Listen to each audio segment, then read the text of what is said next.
প্রথমবার বিশ্বকাপ খেলতে আসলে যে কোনো দলেরই লক্ষ্য থাকে ক্রিকেট বিশ্বে আলোড়ন সৃষ্টি করা, অপেক্ষাকৃত শক্তিশালী কোনো দলকে হারিয়ে চমক উপহার দেয়া। আর এক্ষেত্রে সব দলের পছন্দের প্রতিপক্ষ হয়ে উঠেছে পাকিস্তান, কারণ প্রথমবার বিশ্বকাপ খেলতে আসলে পাকিস্তানের বিপক্ষে জয় পাওয়া যায়।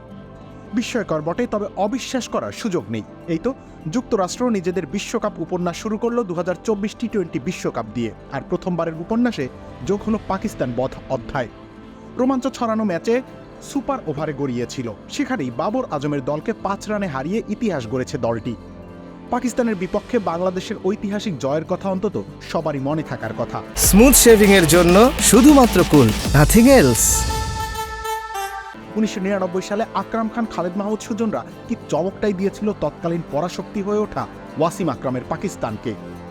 সুজনের অলরাউন্ডিং পারফরম্যান্সের কল্যাণে 62 রানের সুমিষ্ট জয় পেয়েছিল টাইগাররা।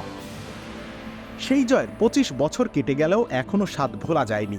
পাকিস্তানও নিশ্চয়ই ভুলতে পারেনি বেদনা বিধুর সেই পরাজয়ের কথা। ভুলবেই বা কিভাবে?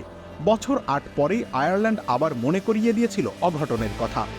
2007 বিশ্বকাপ দিয়ে প্রথম বিশ্বমঞ্চে আগমন ঘটেছিল আইরিশদের, আর সেই টুর্নামেন্টে আবারও পাকিস্তানকে লজ্জায় ডুবিয়েছিল তারা। লো স্কোরিং ম্যাচে নেইল ওব্রায়েনের অসাধারণ পারফরম্যান্সের বদৌলতে 3 উইকেটে হারতে হয়েছিল ইনজামাউল হকদের।